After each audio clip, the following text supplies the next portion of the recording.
आप लोग आए बोले तो फुल स्टैक के लिए आए ना कंप्लीट, ऐसा तो नहीं सिर्फ कोर जावा पढ़ के चले जाओगे। तो इसलिए कोशिश करो यार, ट्राई करो कि स्टूडेंट ज़्यादा से ज़्यादा हो, तो आप मुझे भी अच्छा लगेगा आप लोग को पढ़ाने में, और स्टूडेंट रहते हैं तो इंटरेस्ट भी आता है एक कॉन्सेप्ट बताने में, सारी चीज़ें मेहनत करने में, है ना। तो कोशिश करो यार स्टूडेंट बढ़े हमारे बैच में, 10+ तो होनी चाहिए, इससे कम होता है तो फिर मुझे भी मज़ा नहीं आएगा, फिर आप लोग का भी डिले होगा बैच,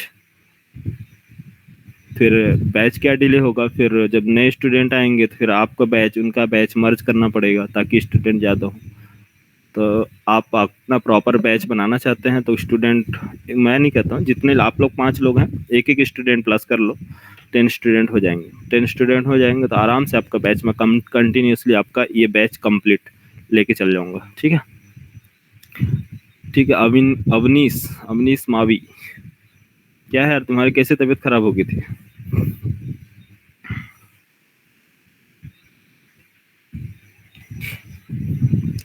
अवनीश आ रही आवाज? तो बैच आगे बढ़ने से पहले फटाफट 10 स्टूडेंट कर लो यार।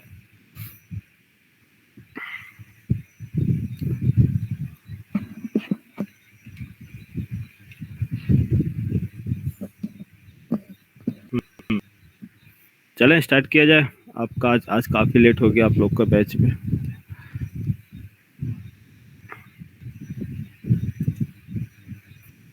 मेरी स्क्रीन विजिबल है आप लोग को मेरी? बताओ, मेरी स्क्रीन विजिबल है आपको? हाँ सर विजिबल है। हाँ, CJ6B7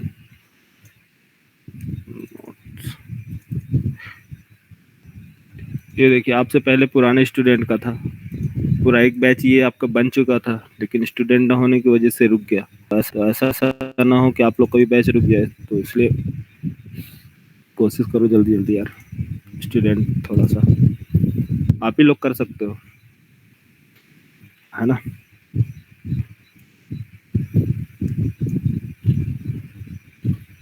चलो, डेटा टाइप्स क्लियर हुआ आपका? डेटा टाइप्स, कितने टाइप्स के डेटा टाइप्स होते बताओ? How types of data types? 8 types. Data types 2 types, first primitive and reference data type. Primitive data types कितने टाइप्स के होते हैं? प्रिमिटिव 8 टाइप्स, है ना। अब अवनीश बताओ। अच्छा अवनीश तुम ज्वाइन नहीं किए थे कल। अमर आप बताओ, 8 डेटा टाइप्स के नेम टोटल, कितने टाइप्स के डेटा टाइप्स हैं? सर कल मैं ज्वाइन नहीं कर पाया था। आप भी नहीं थे? हाँ जी। अच्छा, नैनिका आप बताओ। Sir short, byte, and long, character, boolean, floating type, ये सब। सीक्वेंस में आप बताइए। देखिए सीक्वेंस में आप बताएंगे तो सीक्वेंस में आपको रेंज मालूम होगा। सीक्वेंस सबसे पहले सबसे छोटी बाइट्स कौन सी, सबसे छोटा आपका आएगा बाइट, बाइट शॉर्ट, फिर int long, float double, and last में बुलियन एंड कर। ठीक है, हाँ। तो कितनी कितनी मेमोरी कौन कौन कितना कंज्यूम करता है इसको देखेंगे। अभी आपको मैं आपको बता रहा हूँ, न्यू पेज, और सॉरी STS नहीं है, आप लोग का कौन सा है यार चल रहा? एडिट प्लस ना।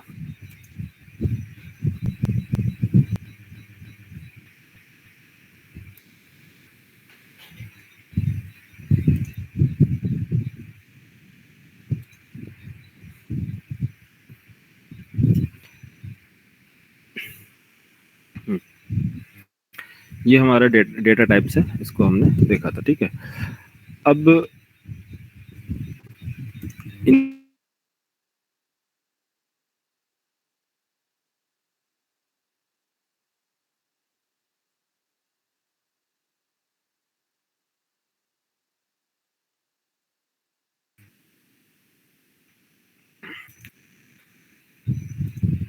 हमारी फाइल अवेलेबल है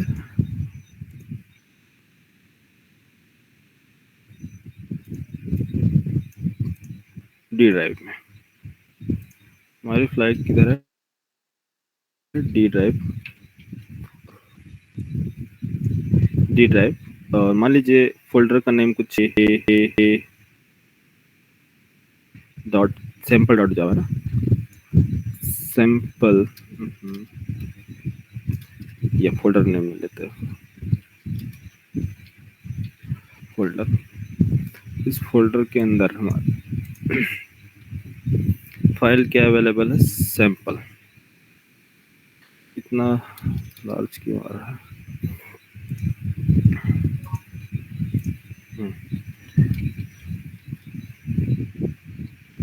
sample dot Java file. First process क्या है इसका? ये आपका cmd कमांड प्रॉम्प्ट,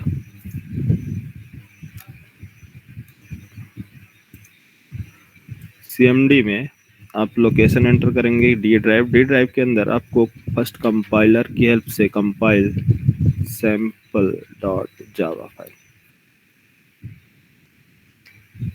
जब कंपाइलर कंपाइल करता है इस प्रोग्राम को तो फर्स्ट क्या होता है? सर्च किया जाता है आपका लोकेशन किस लोकेशन में वो अवेलेबल है। डी ड्राइव में, यस। तो डी ड्राइव से लोड किया जाएगा इस सैंपल डॉट जावा फाइल को। लोड करने के बाद कंपाइलर कंपाइल करता है इसकी dot class file. Dot class file आपका अवेलेबल होगा, क्रिएट किया जाएगा किसके अंदर? Sample dot class. Sample dot class JVM call करता है, ठीक है। JVM कैसे कॉल करेगा? कैसे कॉल किया जाता है JVM? कैसे कॉल? जावा क्लास का name sample, sample. Next process search करता है डी ड्राइव में, इस ड्राइव में सैंपल डॉट क्लास अवेलेबल है, यस अवेलेबल है। देन इस क्लास को लोड किया जाता है एक JVM के पास कुछ एरियाज होते हैं, उस एरिया में लोड करता है। जैसे कि फर्स्ट क्लास को लोड करना, तो लोड मतलब कुछ एरिया है, तो जो फर्स्ट एरिया जिस एरिया में इस क्लास को लोड किया जाता है उस एरिया को बोलते हैं मेथड एरिया, ठीक है। तो ये लोड कहाँ कर रहा है? आपका सैंपल डॉट क्लास फाइल। सबसे पहला काम क्या हुआ है? कंपाइलर कंपाइल करता है, JVM लोड करता है इस डॉट क्लास फाइल को किस एरिया में?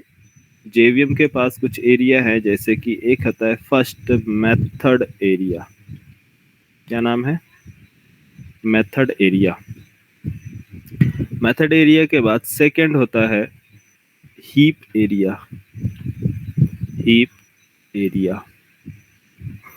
थर्ड होता है, थर्ड एरिया जो है इसके अंदर जावा स्टैक एरिया।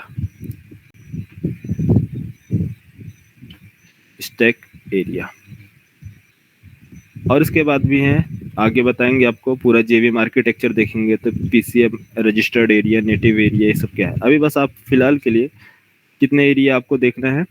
1, 2 and 3 areas.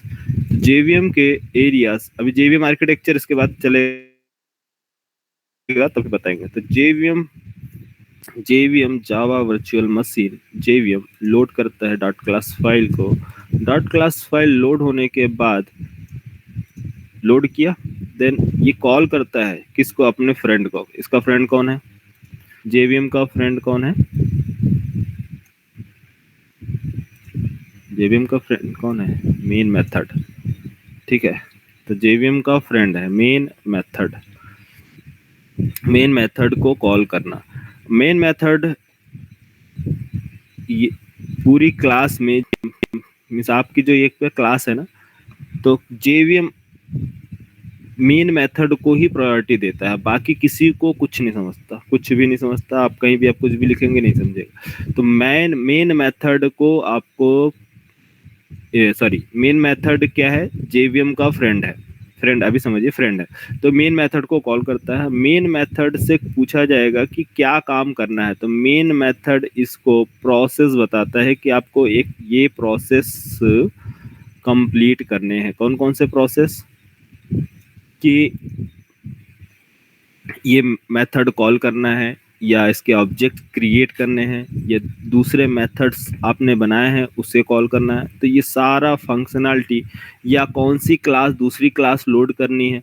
आपके पास मल्टीपल क्लासेस है, class A, class B, class C, 100 classes है, उन सारे क्लासेस की इंफॉर्मेशन प्रोवाइड कराता है जेवीएम को कौन? Main method. ठीक है, इसीलिए इसका नाम भी क्या है? मेन है। तो अभी आपको समझना क्या है कि मेन मेथड मेन होता है जेवीएम के लिए। जो भी काम करना होता है तो वो मेन मेथड मेथड को बोलता है कॉल करने के लिए। ओके, और जेवीएम का काम मेमोरी प्रोवाइड कराना है। तो मेमोरी मेन है, मेमोरी मिलना। तो जेवीएम मेमोरी जो प्रोवाइड करता है, 2 टाइप से मेमोरी प्रोवाइड करता है। किसके लिए कि मेमोरी क्या क्या प्रोवाइड करता है? एक प्रिमिटिव डेटा जो होते हैं उनके लिए, जो सिंगल डेटा आपको मेमोरी क्रिएट करना है, और एक होता है रेफरेंस्ड डेटा टाइप, उनके लिए मेमोरी प्रोवाइड करना। जो सिंगल वैल्यू प्रिमिटिव टाइप के डेटा, तो सिंगल वैल्यू स्टोर कराना, और एक ग्रुप में जो होते हैं ग्रुप वैल्यू। तो प्रिमिटिव के लिए मेरे पास जो सिंबल है, सिंबल क्या है? प्रिमिटिव। अगर प्रिमिटिव डेटा टाइप्स है, सिंगल वैल्यू स्टोर्ड होंगे, तो ये आपका शेप है। उसके लिए आप ये शेप देखिएगा। अगर ग्रुप में बना रहा हूँ तो इसका मतलब क्या है? ग्रुप टाइप के वैल्यूज हैं, मीन्स मल्टीपल ग्रुप। इसके अंदर जो ग्रुप है, ये ग्रुप के अंदर मैं अगर ये शेप डिजाइन करता हूँ तो इसका मतलब क्या है? इसके अंदर सिंगल वैल्यूज स्टोर किए जा रहे हैं। ये तो एक ग्रुप है जिसके अंदर कितने वैल्यू कंटेन किए जा रहे हैं? 2 ग्रुप्स। तो एक्चुअली जो डेटा जो स्टोर करता है, मीन्स एलोकेट बोल रहा हूँ कि जो डेटा है आपका स्टोर्ड किया जाएगा, वो वैल्यू मीन्स प्रिमिटिव टाइप के डेटा टाइप के अंदर ही स्टोर किया जाएगा। बट ग्रुप करने का एक सिस्टम है जो हमें प्रोवाइड किया जा रहा है जेवीएम क्या बोल रहा है कि अगर आप ग्रुप कर देते हो तो उसका एक रेफरेंस हमें मिल जाएगा, जिससे हम क्या करेंगे? उस मेमोरी को पॉइंट करेंगे। तो सिंगल वैल्यू समझे? सिंगल वैल्यू का सिंबल क्या है मेमोरी क्रिएट करने का? ये एक सर्किल से, और ये आपका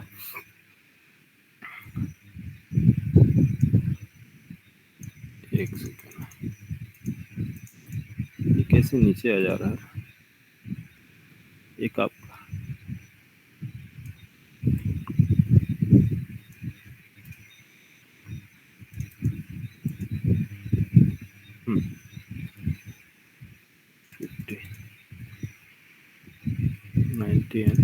है ना, 100।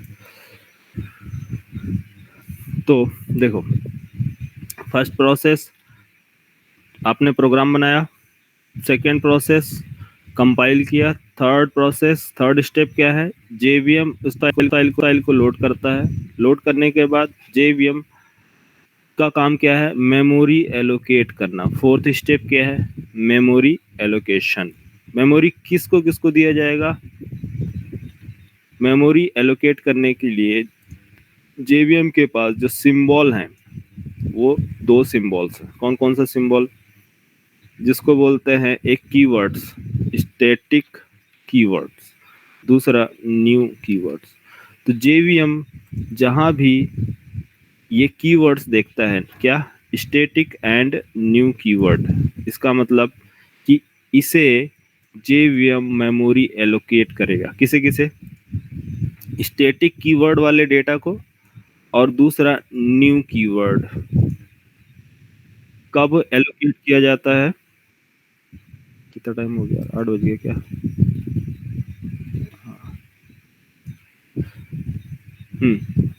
Static keywords and new keyword. Static keyword और न्यू कीवर्ड। अब देखो, मैंने अगर मान लीजिए एक डेटा बनाया, डेटा मतलब इंट टाइप का डेटा a = 10, अब यहाँ स्टैटिक है, स्टैटिक कीवर्ड लिखा है, तो क्या इसे JVM मेमोरी प्रोवाइड करेगा या नहीं, या न्यू कीवर्ड है इसके साथ। मेमोरी प्रोवाइड करने का मतलब क्या है, इस 10 को हमें स्टोर करना है एक मेमोरी में। जब तक 10 स्टोर्ड नहीं होगा तो आप बताइए 10 plus 10 equal to 20 operation perform करना है, means 10 int B equal to 10 और इंटू C इक्वल टू आपका A प्लस B। तो फर्स्ट आपको क्या है, एक मेमोरी चाहिए जिसमें आप 10 स्टोर्ड करें। जब तक 10 स्टोर्ड नहीं होगा तो दूसरी वैल्यू कैसे आप उसको ऐड करेंगे, तो पहले 10 स्टोर्ड ऐड करेंगे, फिर उसके बाद सेकेंड वैल्यू स्टोर किया जाएगा, देन इसके बाद फर्स्ट रेफरेंस कॉल किया जाएगा किसको, कि इस रेफरेंस में मतलब A मेमोरी में क्या वैल्यू है, B मेमोरी में क्या वैल्यू है। जब ये दोनों को निकाला जाएगा उसके बाद थर्ड स्टेप जो होगा कैलकुलेशन। तो फर्स्ट स्टेप मेमोरी क्रिएशन,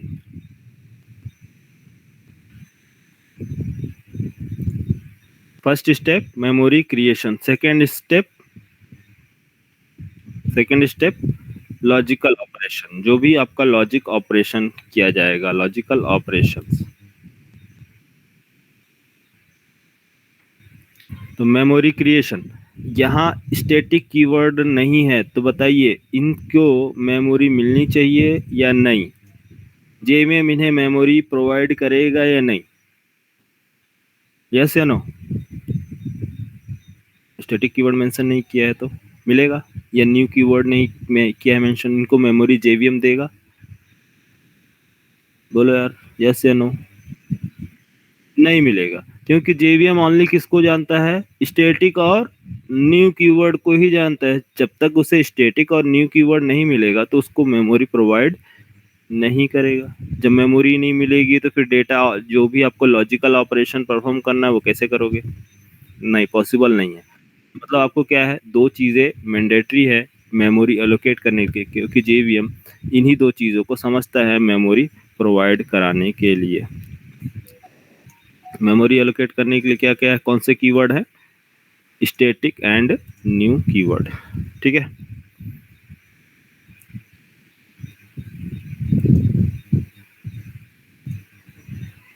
अब प्रोग्राम देखिए,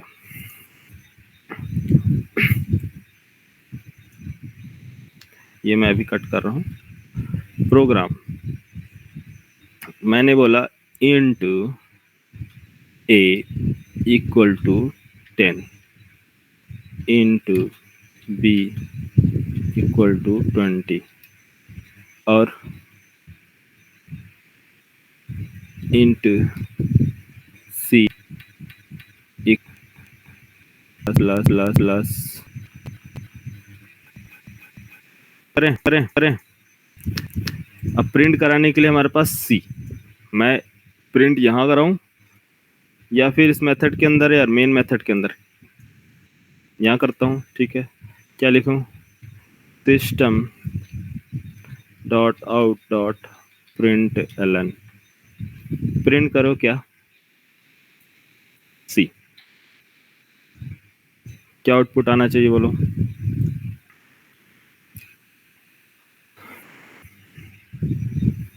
आउटपुट क्या आएगा,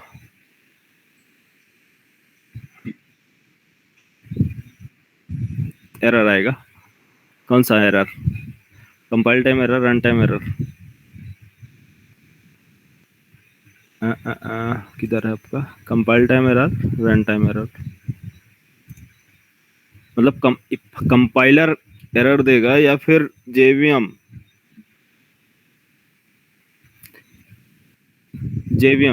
अच्छा, और बाकी लोग बोलाओ। CJ6B7, okay okay okay okay, CJ6 यही है ना आप लोगों का, CJ6B7 right. Space 1 sample.java sample.class, इसको रिमूव,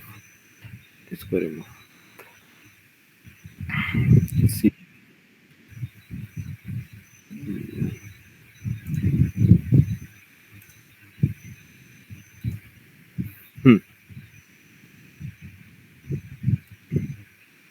और हमारे पास प्रोग्राम ये ठीक क्या है, compiler Java C sample dot Java, okay run.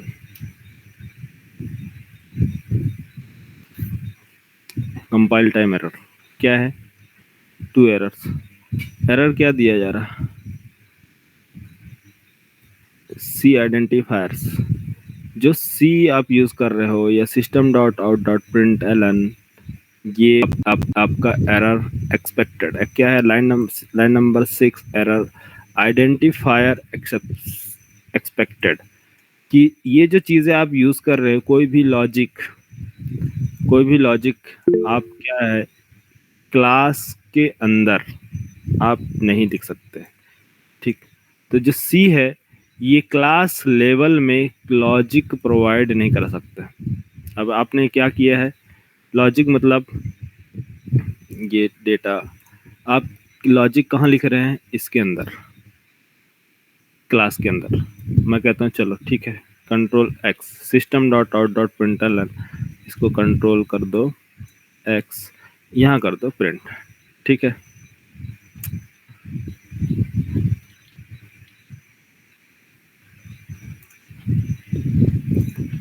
Save recompile method के अंदर, क्योंकि जेवीएम किसे कॉल करता है, मेथड को। मेथड वो बोल रहा है आपको क्या प्रोवाइड करना है, सी का आउटपुट। यहाँ क्या आ रहा, आउटपुट क्या आएगा, सॉरी एरर क्या आ रहा, compile time error. Compiler error provide कर रहा है क्या, कि line sample Java 8 line number 8 में non static variable C can not be reference from static constant. Static मतलब समझ में आ रहा है कि ये स्टैटिक कांस्टेंट जो है, static constant means static method. इस मेथड का किस टाइप का है, स्टैटिक टाइप का, ठीक है। और जो आपने जो वेरिएबल्स बनाए हैं इसको बोलते हैं non static, means static keyword नहीं मेंशन किया गया है इसलिए नॉन स्टैटिक। अगर स्टैटिक लिख दोगे तो स्टैटिक। अगर मैं बोलूं कि अगर मैं यहाँ पास लिख दूं प्राइवेट, ये प्राइवेट वेरिएबल होंगे या नॉन प्राइवेट वेरिएबल। यहाँ मैं इसको इस वेरिएबल को क्या बोल दूं, प्राइवेट। अब बताइए कौन सा वेरिएबल प्राइवेट है, कौन सा नॉन प्राइवेट। ये प्राइवेट वेरिएबल है, बाकी ये दोनों नॉन प्राइवेट। अगर मैं यहाँ पास लिख दूं पब्लिक, तो बताइए ये एक वेरिएबल आपका पब्लिक है, बाकी दो लिख समझ में आ रहा, पब्लिक नॉन पब्लिक। और यहाँ मैं स्टैटिक लिख दूं स्टैटिक, तो ये क्या होगा, स्टैटिक वेरिएबल एंड बाकी नॉन स्टैटिक। तो ये क्या कह रहा आपका जो कंपाइलर है कि non static variable C can not be referenced from static constant. मतलब इसका कोई रेफरेंस यहाँ से नहीं मिल रहा स्टैटिक या कांस्टेंट में। मतलब क्या मतलब समझे इसका, रेफरेंस मतलब क्या, रेफरेंस नहीं रेफरेंस समझ में आ रहा है, क्या रेफरेंस नहीं मिल रहा। अरे ऐसा कोई मेमोरी ही क्रिएट नहीं हुई है, ऐसी मेमोरी ही नहीं है जिसे हम सी को एक्सेस कर रहे हैं। अगर सी की मेमोरी अगर मिल जाए तो वो वैल्यू मिलेगा कि नहीं, बोलो। जिस डेटा को आप एक्सेस कर रहे हो वैसी इसको मेमोरी ही नहीं मिली है, मतलब उसके पास। चलो मैं, आपने बोला सी, मैं यहाँ पास लिखता हूँ ए, ठीक है। ये दोनों को रिमूव, इसको भी रिमूव, इसको भी रिमूव। अब बोलो ए को कंपाइल जावा सी सैंपल। अब क्या बोल रहा है, non static variable A, non static variable A can not be referenced from static constant. मतलब ए ऐसा कोई वेरिएबल है ही नहीं है। किसके पास नहीं है? जेवीएम के पास। मतलब इसके पास कोई मेमोरी ही नहीं है। इसका मतलब यही है कि मेमोरी नहीं है। मेमोरी होता, मेमोरी में डेटा होता तो प्रिंट कर देता। तो मेमोरी आप कैसे प्रोवाइड करेंगे? जेवीएम को कैसे मेमोरी प्रोवाइड करेगा बोलो? कैसे इसके डेटा को प्रिंट किया जाएगा?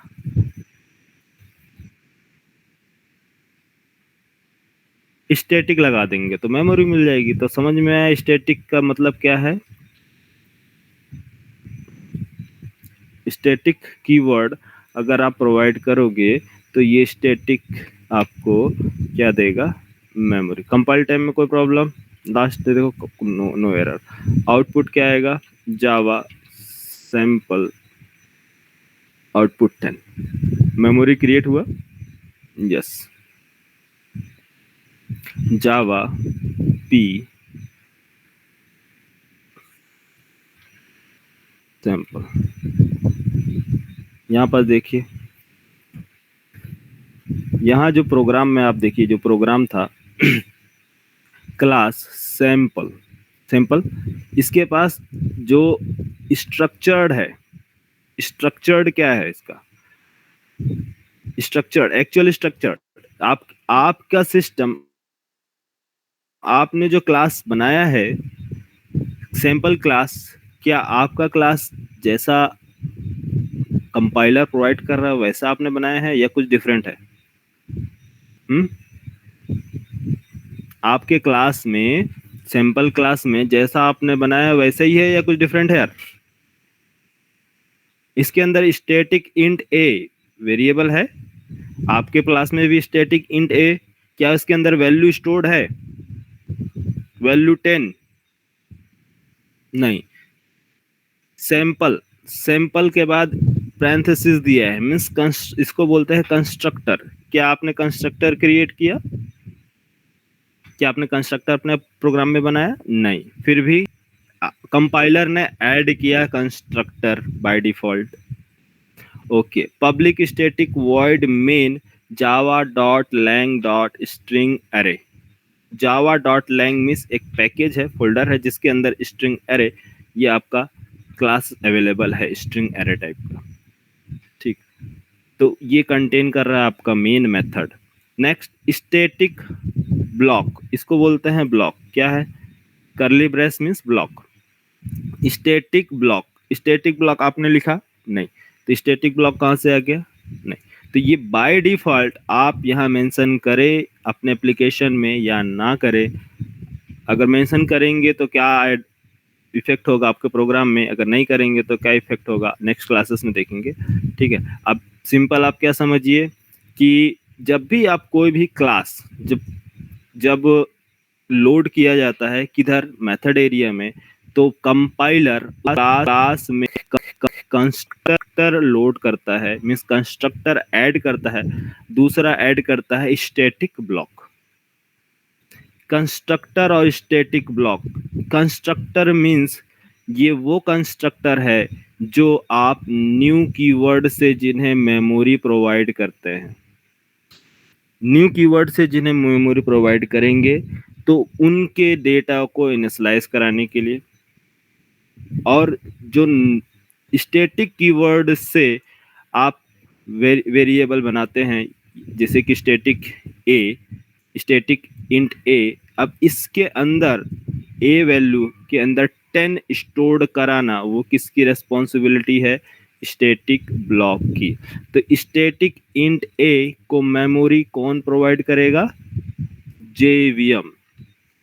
तो जहां भी आप स्टैटिक इंट लिखते हैं तो जेवीएम इसको मेमोरी एलोकेट कर, और स्टैटिक ब्लॉक जब ये चलेगा तो ये इसके अंदर 10 वैल्यू स्टोर कराता है। तो first memory creation, then value initialisation.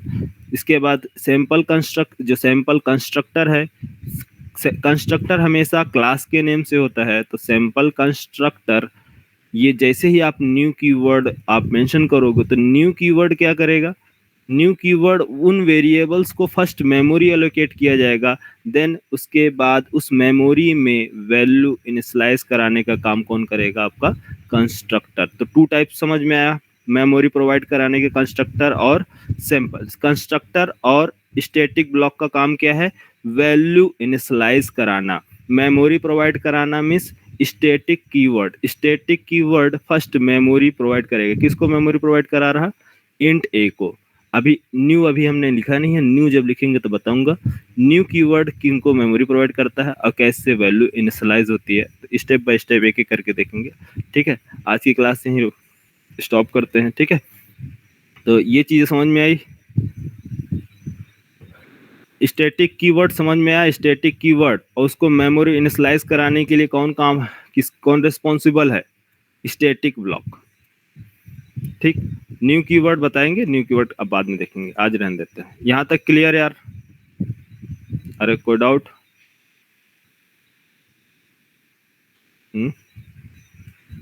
बोलो। स्टेट क्लियर है ना? ठीक है, तो आज क्लियर रहने दो।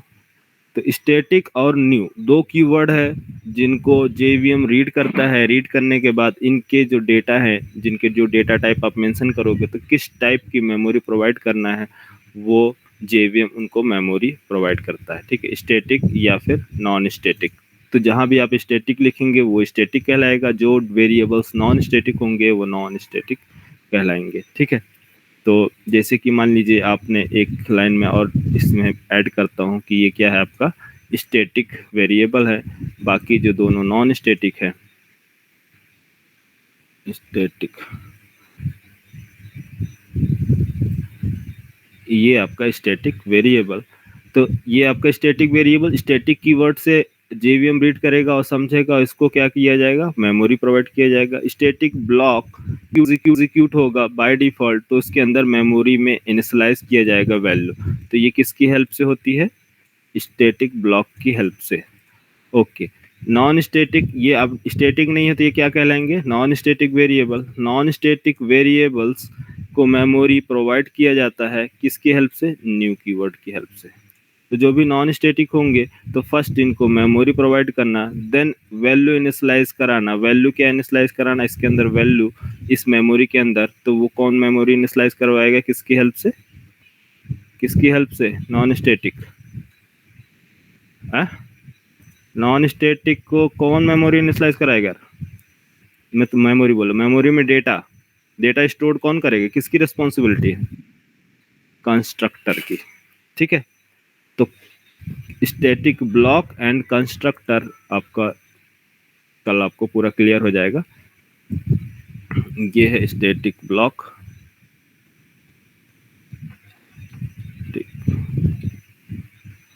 स्टैटिक ब्लॉक इनिशियलाइजेशन के लिए, जैसे के लिए स्टैटिक, और ये है कंस्ट्रक्टर। आप इसको मैं लिख देता हूँ यहाँ पास।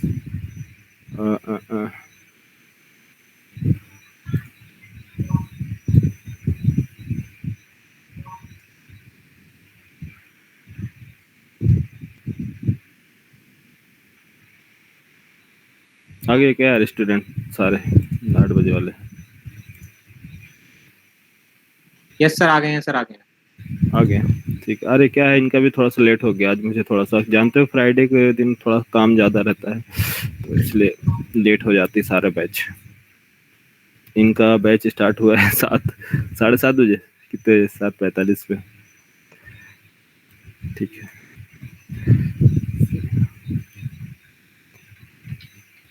कंस्ट्रक्टर। तो कंस्ट्रक्टर की हेल्प से हम क्या कराते हैं? नॉन स्टैटिक ब्लॉक में कराते हैं। तो चीज समझ में आई। मेमोरी एलोकेट करना स्टैटिक एंड न्यू कीवर्ड की रिस्पॉन्सिबिलिटी है। तो स्टैटिक कीवर्ड जेवीएम सबसे पहले रीड करता है स्टैटिक मेंबर्स को, उसके बाद न्यू कीवर्ड्स के। तो ये कॉन्सेप्ट आप कल आपको बताएंगे। यहाँ तक बताओ, कोई डाउट? स्टैटिक वेरिएबल्स को मेमोरी प्रोवाइड करना स्टैटिक कीवर्ड जेवीएम की रिस्पॉन्सिबिलिटी, देन इसके बाद इनके वैल्यू को इनिशियलाइज करना स्टैटिक ब्लॉक की रिस्पॉन्सिबिलिटी। न्यू कीवर्ड से नॉन स्टैटिक वेरिएबल्स को मेमोरी एलोकेट करवाना न्यू कीवर्ड की रिस्पॉन्सिबिलिटी, और इसमें वैल्यू को, इस मेमोरी में वैल्यू को एंटर करवाना मीन्स इनिशियलाइज कराना ये कंस्ट्रक्टर की रिस्पॉन्सिबिलिटी। यहाँ तक clear Nainika? Yes sir, clear है। चलो ठीक है, कल जिसका फीस पे नहीं है सब लोग कल फटाफट रजिस्ट्रेशन करा लो, फिर उसके बाद रजिस्ट्रेशन करवा लोगे तब और मजा आएगा पढ़ने में, ठीक है। और जो लोग, अच्छा आप लोग को तो नहीं है नेक्स्ट बैच का, और सैटरडे संडे को स्क्रीनिंग टेस्ट होने वाली है हमारे यहाँ, वो शायद कोर जावा वाले बैच का है, तो 9 से 10 स्टार्ट होगा, लाइव स्क्रीनिंग टेस्ट चलेगी। अभी आप लोग पहले पढ़ लो, फिर उसके बाद आप लोग का भी स्टार्ट होगा स्क्रीनिंग टेस्ट। चलो ठीक, ओके बाय।